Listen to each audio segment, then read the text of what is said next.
It's 1986, Newark, and Michael Morrison is offered the opportunity of a lifetime. A new job, a fresh start with a secure future, as a cop. But Mike has no idea he's about to join what he calls the biggest gang in America. I'm Seren Jones, and this is Black and Blue, Behind the Badge, a story about what happens when you have to pick a side. Follow Black and Blue, Behind the Badge on Apple Podcasts, Spotify, Amazon Music, or wherever you get your podcasts. This is The Big Story Plus. Enjoy your ad-free podcast. You're listening to a Frequency Podcast Network production. I remember October 17th, 2018, the day I lit my first legal joint. And all of a sudden, everything was not different at all. And that's the key thing to remember 5 years after recreational cannabis hit the retail market in Canada. There was a lot of speculation around what would change when the black and gray markets faced government-sanctioned alternatives. A lot of that speculation was financial. A lot of money was riding on this. From investors, from producers, from retailers, all of them banking, literally, on more Canadians getting high for the first time, or Canadians who were already getting high switching to legal and more expensive products. 5 years later, as you may be aware, much of that speculation has proved fruitless and costly, but definitely not all of it. And some of the producers and retailers who have made investments that haven't quite paid off are looking for new ways to innovate. The Canadians who get high are still getting high, while the ones who never did still aren't. And the government that wrote the initial legislation is currently reviewing it, trying to figure out where legal pot goes from here. Is this an industry that still has a chance of exploding with the right changes? 5 years later, much of what investors thought they knew about legal pot has gone up in smoke. But what if that was just Act 1?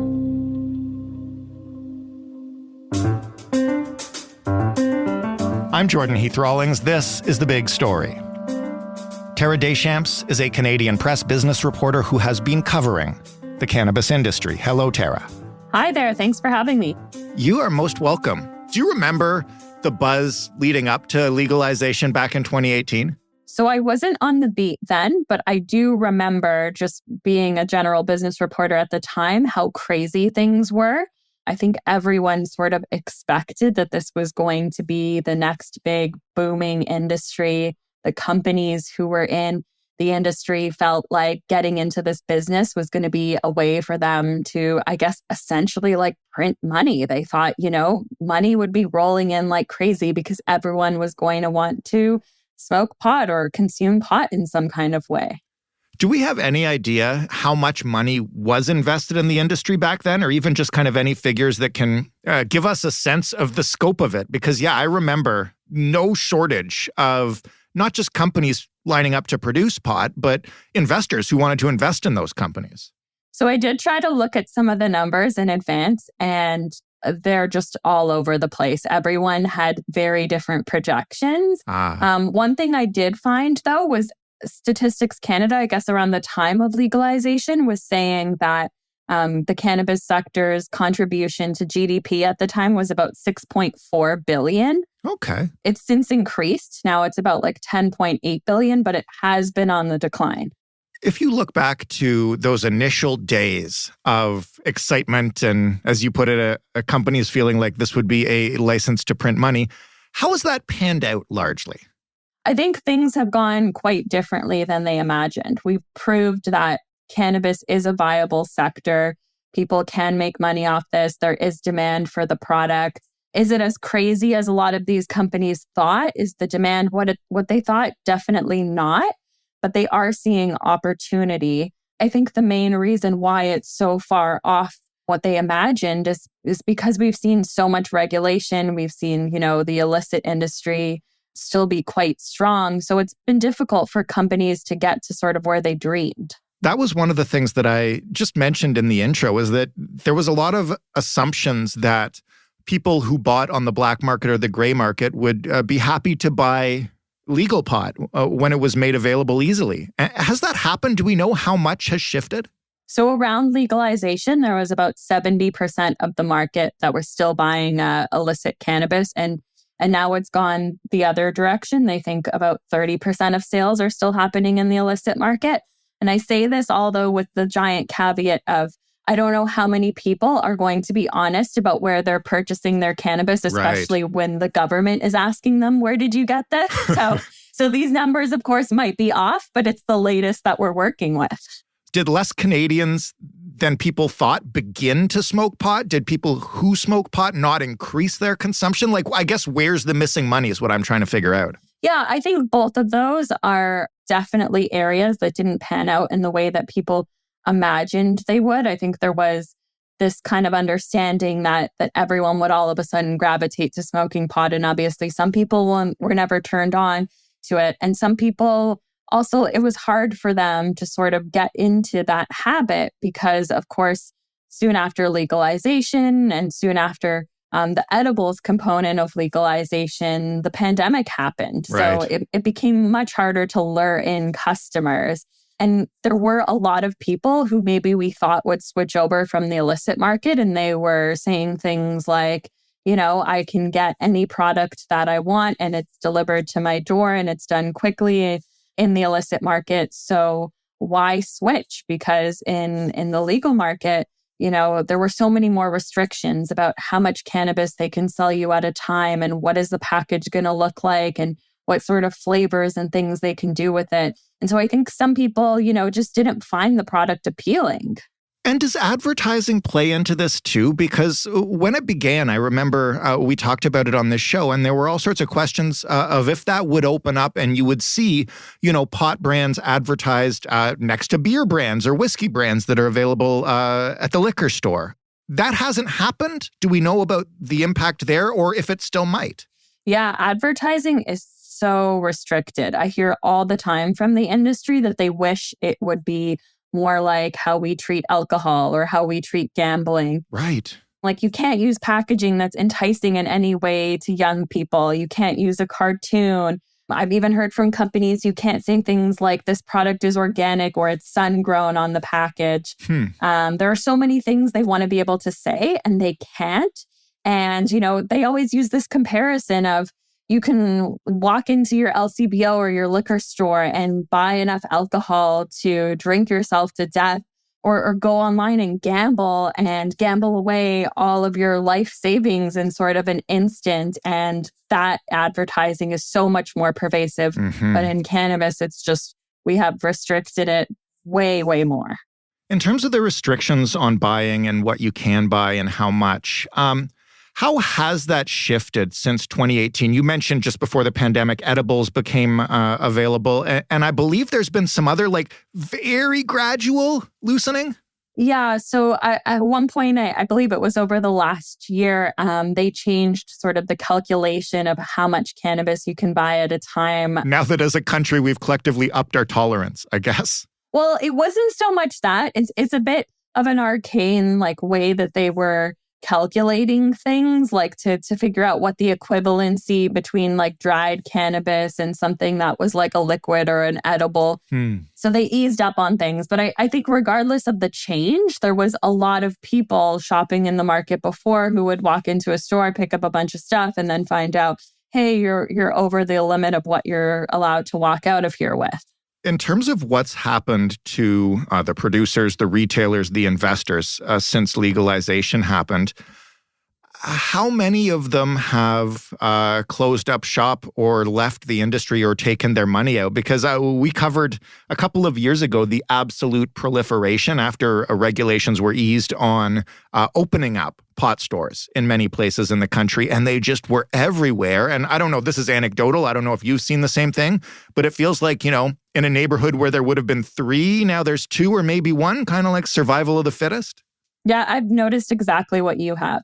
I think at one point there was just this idea that as long as we opened, people will come. And now, you know, I'm walking down the street in Toronto and I'm noticing for sale signs or closed signs on a lot of the stores, because I think they realized if you're going to be selling a lot of the same product as someone who's a block or two away, it's going to be a lot harder for you to make money. Just in the last year alone, I think 14 of the 35 companies that applied for creditor protection in Canada were pot companies. Wow. And they told me since April, 166 license holders with licenses to sell cannabis have exited the market since January. That's about 15% of licenses issued to date. So there are a lot of people who have realized, okay, this is not going to be the industry we thought it is. Maybe it's better to get out of the business. There's been a lot of sort of sales and mergers and people looking around just thinking, is it worth it to stick this out?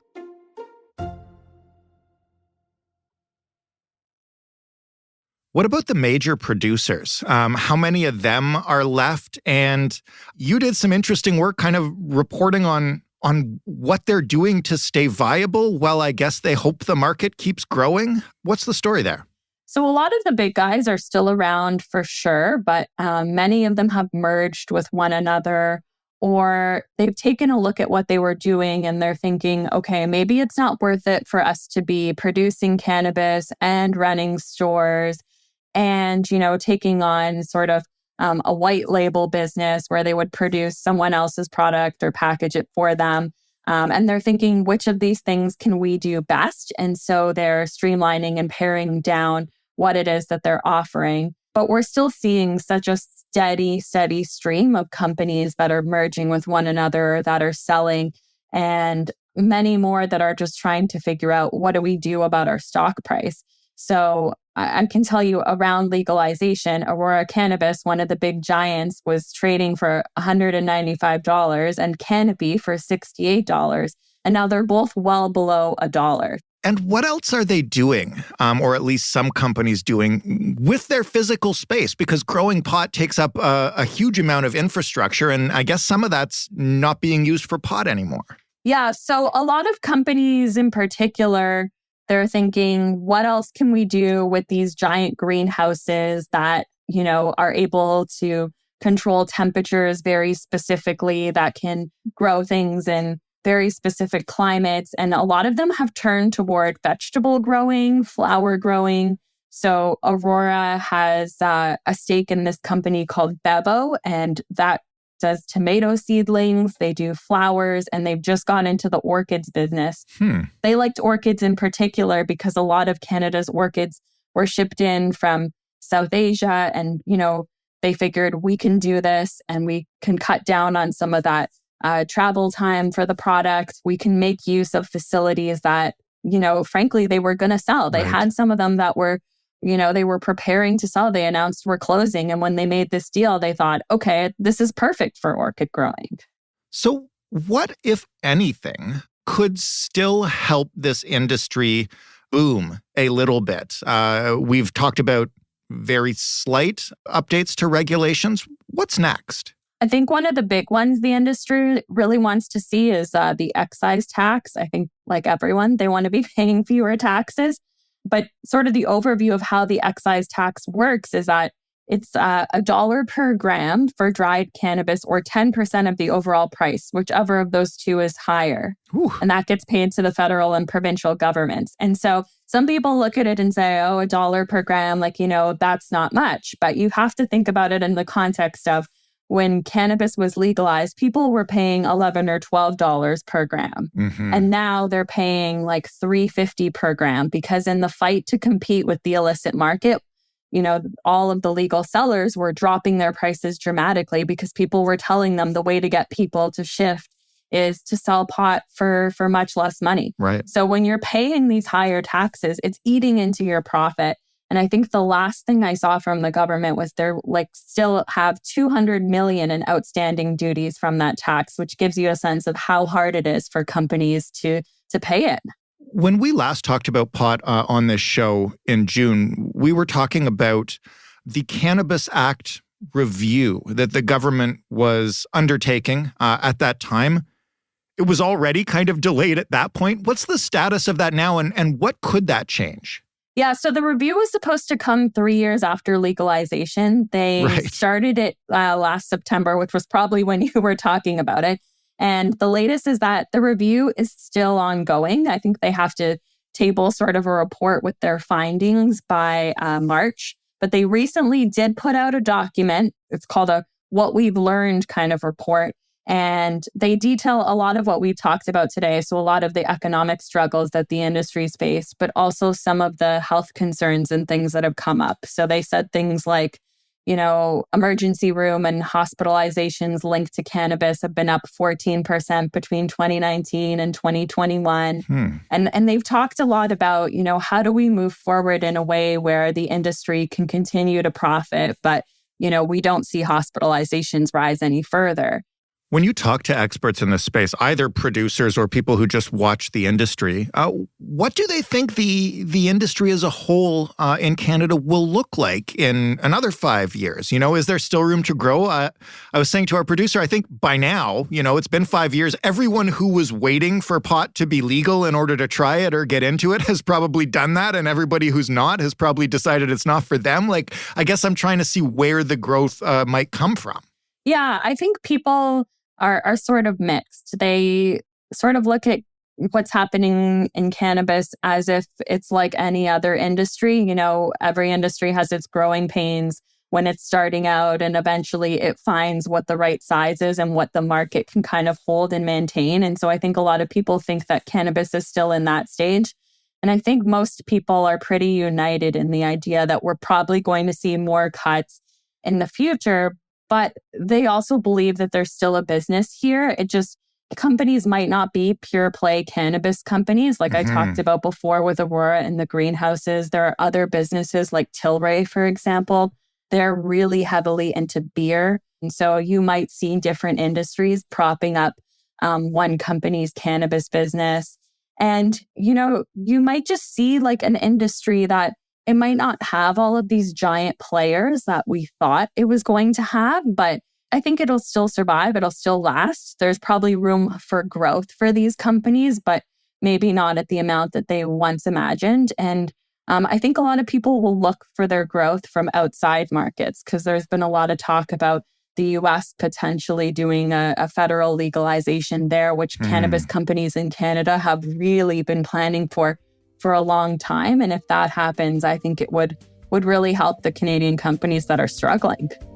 Tara, thank you so much for this fascinating look into an evolving industry. And maybe we'll talk again in 5 years. Yeah, we'll see you again in 5 years then. Tara Deschamps, business reporter with the Canadian Press.